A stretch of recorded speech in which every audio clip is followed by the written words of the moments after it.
Hey everybody, welcome to the Rock Valley Critics. This is our first ever podcast. I'm Aaron Hill. I'm Emily Sotakoun.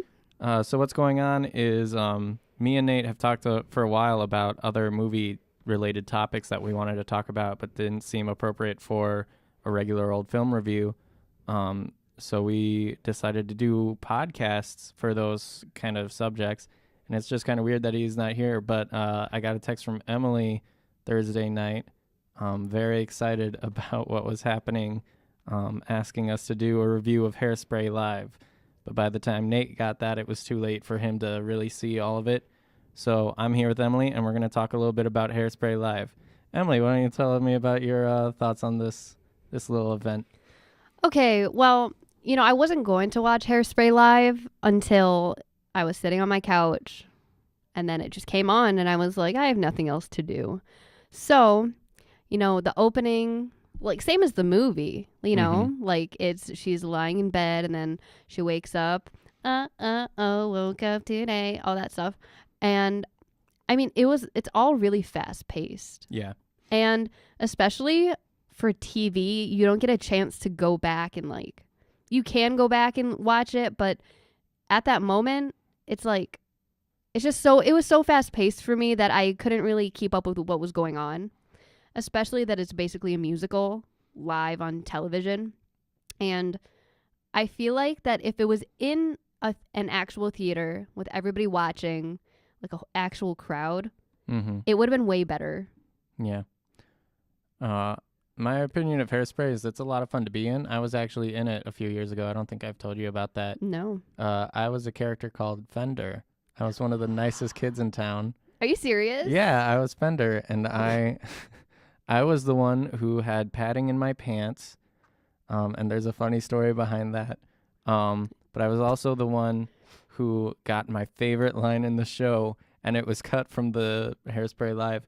But what happened is in the scene where they're playing dodgeball, when the special ed class comes in, Fender has the line, "Here they come, special ed." And then in the script he says, "Snicker, snicker, sneer, sneer." And I got to say that on stage, and it's the stupidest line. What does that even mean? It's like, it was supposed to be like him laughing, but they said "snicker, snicker, sneer, sneer" in the script. And so that's what I did on stage. I was like, "Here comes special ed, snicker, snicker, sneer, sneer." And I was like, it's my favorite line in the show. And it was cut from the Hairspray Live, obviously, because it's just a stupid line. But that was my experiences with Hairspray. But Hairspray is a lot of fun to be in. I don't think it's as fun to watch. I don't enjoy myself watching it as much as I did being in it. Yeah, I mean, watching it in my living room by myself, it wasn't that enjoyable, honestly. I'm sorry for your Thursday night. Yeah, I mean, it was a fun show to watch, but I think the commercials killed it. The commercial, yeah.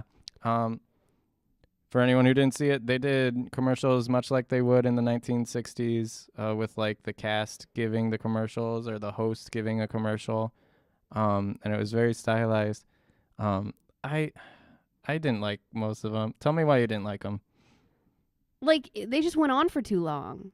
And especially that during most of the commercials, they would go to a little tiny live feed at the corner. And it just killed it because you saw everything that was going on backstage. You just saw, like, the cast hanging out and stuff. It was just, you didn't even get to see the whole show yet. And you're experiencing all of what they're doing backstage. And I think it killed my vibe for the rest of the show. I watched this with my parents, and it was really funny because my dad thought those commercials were the coolest thing. He was like, "I love that they're doing them like the 1960s." And my mom, every time they started one, just went, "Ugh." So it was really funny for me. So I figured we'd talk about this a little bit. Yeah, I don't know. I didn't really pay attention to the commercials much. I did watch them, but it just pissed me off that they had the live feed going in the corner. Yeah. Too sad. But I'm not sure the live feed was live at some points. I'm not sure. I'm probably wrong. I mean, it probably was, but there was just some things that it's just like, first of all, it's a commercial break. Let the actors have a break because, most of them, it's like, and I'm here saying hey to this person because the director told me to. But there was one shot they did where, like, they were focusing on someone touching up their makeup in a mirror, and I was like, why aren't we seeing the camera guy in the mirror? That's usually an effect done in post when you're seeing a mirror shot like that. So I'm not sure about the legitimacy of all of those. But I mean, maybe and probably. I'm assuming the people that put this on are smarter than I and found a way to do that. Speaking of camera guys, there were some interesting camera moments on this. I really admire these live shows they're doing because they're really impressive as far as like technique and stuff. Mm-hmm. I don't know, how many have you seen? What do you mean? You know, this isn't the first like musical live that NBC's done. Oh, yeah. This is the first one I've seen ever. So Okay. I didn't really know what I was getting myself into watching it. But when I was watching the camera movements, it was just like, it was really shaky. It was all over the place. Even like there was a certain scene when Tracy and Penny are watching television and they're like freaking out about how the nicest kids in town are coming to town for auditions. Yeah. And the camera, it's a still shot of them just screaming at the TV, but the camera is still shaking. Like the cameraman was not keeping it still at all. It was just, it irritated me. Me too. I've seen a few of these. I saw Sound of Music and I saw Peter Pan live. What else have they done? I saw like snips of Grease and I did not see anything of The Wiz. But like the ones I did see, I thought performances were stronger in this one, but I was like not as impressed with the production. Yeah. And I mean, I give them grace. Like they can't always have it on a tripod for these things, especially for like, they did a lot in actual buildings and sets they made, and they had to get a camera guy in there quickly, so they obviously couldn't have a tripod. But the guy just like, I don't know, I think they had a camera guy come drunk. What? I think they had a camera. That's my guess. What do you mean? I think that's why they were so shaky all the time. Then I guess they were all drunk. Well, it was only like every few shots that were like. Well, every few it takes up the whole show. Yeah, you're right. But I was thinking maybe it's just one guy that's having an off night. I mean, like maybe he's just not on his game tonight and he's just super shaky. Maybe his blood sugar's low. Maybe if there is a camera guy on Hairspray Live that is currently dying, I hope you a speedy recovery. Learn to not be so shaky. Not that I'm any better. I'm real bad on camera. So no judgments here, but it was just like, I don't know, it threw me off. There were also some missed calls in the TD department, like when they were cutting it together. Like there was one camera that was like clearly not ready during one of the scenes in Motormouth's record label shop. Like, I remember this shot. Yeah. Because I think I texted you about it. Yeah, you did. The camera was supposed to be angled like the back of all of the actors. Yeah. But instead, he decided, I'm going to do this cool, irrelevant shot and come down from the ceiling. And the scene, that shot was like 1 second long. So like you literally didn't see anything pretty much. You just saw their backs and then it went out. Like there was nothing going on in that shot. Yeah. So that upset me. But I mean, it's live, so you got to give them some credit for them actually trying with like what they had, like 57 cameras, I think, or something of the sort. Yeah. And they're trying to work with all of those cameras, but in the amount of time that they have put into rehearsing and all of that, you would think they would have it down. Yeah. I would like to read the exact text I got from Emily when this moment happened. Was that camera shot supposed to suck or... And that's all she said. She didn't finish it. It was just, was that supposed to suck? Well, it sucked. Performances in this were pretty good, though, throughout. Yeah, they had a lot of energy, I think. Yeah. It's an exciting show. It's fun. Yeah, the only character that I didn't like, honestly, was Ariana Grande as Penny. Yeah. I'm on the fence about her, actually. It was... I think she was trying so hard not to go into her actual performance mode, like when she does concerts and stuff. Oh, like when she was singing. Yeah. Okay. And like, well, let's go to her acting. Like let me touch on that. It was just too much, like, of nothing. She tried too hard to be like. She does that weird voice. I hate when she does this voice. She's always on Snapchat and stuff. Hi, my name's Ariana Grande. Like, she does this weird high voice, and it's like soothing. I just kind of assumed that was her voice. No, well, kind of. No, but it's just I don't think she fit the part of Penny. I think so, especially like in the movie Hairspray. Mm-hmm. Like, I was like connecting it back to that like a million times. Amanda Bynes. Yeah. Yeah, she's super good. Yeah. So I think I was looking for expectations like that. Like I had. No, I wasn't. I don't know. So like, Ariana Grande like got famous being a character like Penny. Yes. Yeah.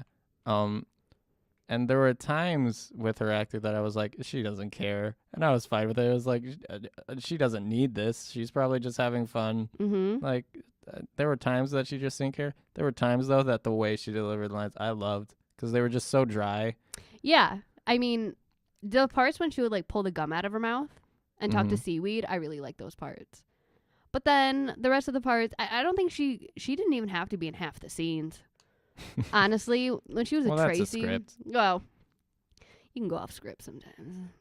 Off script and just cut Ariana Grande from Yes. scenes. They'd get in so much trouble. They'd have a lot of people just being like, when you take her out of the scene, Penny's supposed to be in a scene.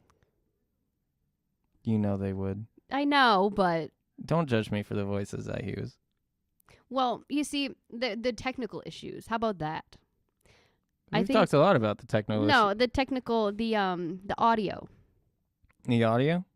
The first thing I heard that was wrong was IQ when he came, Mm-hmm. and they all say their names, and IQ comes, and his mic was off. And it's like, he has such a small role that it's like... The poor guy. his mic, one line. but then he comes back strong the next time they do it, and his mic is on. He's like, IQ. I like to imagine that guy just like suddenly was over projecting because of the mic being off. Like that would make a difference. Like the first time he comes around, he's like IQ and it's off, and he's like really discouraged. And the second time, he's like IQ. I felt bad for him because Poor IQ. he's an amazing character. Not as great as Fender. Snicker, snicker, sneer, sneer. I think one of the scenes that I didn't like was when when Tracy was on the street and they're doing the whole dancing at the beginning. Okay. All that crap. And it was just, I just didn't like. Didn't like the choreography. Yeah. I really like what they did with sets in this though. I know. It was really good. It was a lot of fun, and you could tell they put a lot of effort into that. Especially when they went to Daring Chris. Yeah. When he would like be on set, like you could just see, you could see the detail like in everything, and it actually looked like the set was just amazing. I don't know, I really liked it. What's your favorite part of this?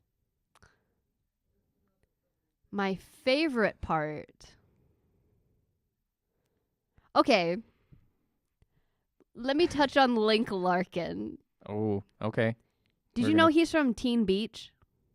The Teen Beach movie? I don't know what that is. It's like a Disney movie. Okay. And he is supposed to be this character who comes from like from Greece, basically, like a greaser. And it's just, I feel like they just put him in there because he's like a name. Yeah. And he's really famous. Like he's a really famous actor, and like he didn't have the best voice, but he is just something to look at. Like he looks like a Ken doll. I had that same thought. I was just like, I'm not kidding. That is my favorite part of this whole thing. Yeah, he was like frozen for I Can Hear the Bells, and I was like, all right. And they just hired a Ken doll. I didn't like him. I didn't either. I thought it was boring. I asked you what your favorite part was, and you went in about like, I don't like this guy. No, it's my favorite part because you enjoyed it the most because it was bad. Yeah, so good, so bad it's good. His voice was not strong at all. No, poor guy. That's what I'm saying. Like they could have gotten somebody who had an amazing voice, but they got somebody who was physically amazing. Okay. The physical features. So what? I guess when I said what was your favorite part, what do you think they did the best in this? The best. What do you think they did the best in this? My favorite part of this is Martin Short, 100%. Anytime Martin Short's in something, he's going to be my favorite part of it. Mm-hmm. He's so weird, and I love him so much. I think he's so funny. I was so excited that he was in it. Yeah. I saw his name pop up, and I was like, no. Yeah. He was really good. He's really funny. My favorite part. I mean, there are so many parts that I did not like. I think It's hard to find the positive. if it was a musical in like a theater, Mm-hmm. You would have loved it. I would have loved it. See, what I didn't like was when they would make comments, like, they would make funny jokes. There was And no they- laugh and track they'd or pause, laughing. But they'd still pause for it. Mhm. Yeah, that bothered me too. Oh, I hate laugh tracks. I even told my mom, I was like, Mom, it's just awkward because they make these jokes and they're funny, but there's nobody to laugh at it. Mm-hmm. Like, Writing for musicals and writing for stage shows really do have to, like, the jokes are different from movies most of Mhm. the time because you have to give the timing's different, the delivery's different. And you have to give the audience time to react to that, and they gave them time to react to that, but there was no audience. I know. I feel like they wanted to insert some laugh track, but at the same time, it's like it's a musical, Mm-hmm. and I don't think it was meant for television. All right. Well, we've been talking for like 16 minutes. Is there anything else you want to touch on? I said I was gonna cut us off like 4 minutes ago, I know. Let's see. but we're having a good time. We had some laughs. We had some giggles. This is amazing. Emily's got a list on her phone of Yeah. everything she hated about this right in front of her. So when I asked her if there was anything else that she wanted to talk about, she immediately started scrolling through 8 pages of notes. Let me just say this real quick. Okay. It was all about the sponsors. They didn't even have to show a musical. They just could sponsor Oreo the whole time. Like they could pop up Oreo, eat your Oreo, dip it in the milk. That's Okay. I have a message for Oreo. You don't need advertisements. Everyone's hungry for Oreos all the time. There's like 12 different types of Oreo out there in the world. They're delicious. I got the red velvet ones once Oh my as a gosh. gift. I ate that whole package so quickly. You eat those the cupcake, the birthday cake ones. Oh my god. I haven't had those. Oh my god, you gotta pick up some. All right. See, now we're promoting Oreo. Now we're promoting See, Oreo. This is what happens. Oreo, it worked. See, you don't need to go out of your way to make advertisements. People like us will do it for you. We are not paid in any way by Yeah. Oreo Cookie. So, lastly, what would you rate this out of 5? Out of 5, it's hard to rate. It's hard to rate this because it's like you have to compare it to the others they've produced, and it's like I think it's a lot better than some of the other ones they've produced in some ways. Like I think the performances were overall stronger. I don't know, 3.5. Really? Yeah, I just pulled that number out of my butt, Okay. but 3.5. Wait, I didn't see it come out of your butt. You weren't looking. Okay. You weren't looking close Okay. enough. Okay. I would give this an overall out of 5. I would honestly give it a 2.5. 2.5. Ooh. 2.5 because it shouldn't be on TV. Oh, jeez. It just took away from the fun flow and fun vibes that an actual audience together sitting in a huge, theater would. On the other hand, weren't you in like part of the audience that is America? Okay. Emily doesn't care about you, America. That's what I just heard from the look on her face. I care about me and I care about Hairspray a lot, but not Hairspray Live. Okay. I guess that's fair. All right. Well, thank you guys for tuning in. We'll do more podcasts like this. We'll see you around next time. Thank you again to Emily for coming on the show real quick here. Yeah, goodbye. All right. See you guys next time. Bye. Deuces.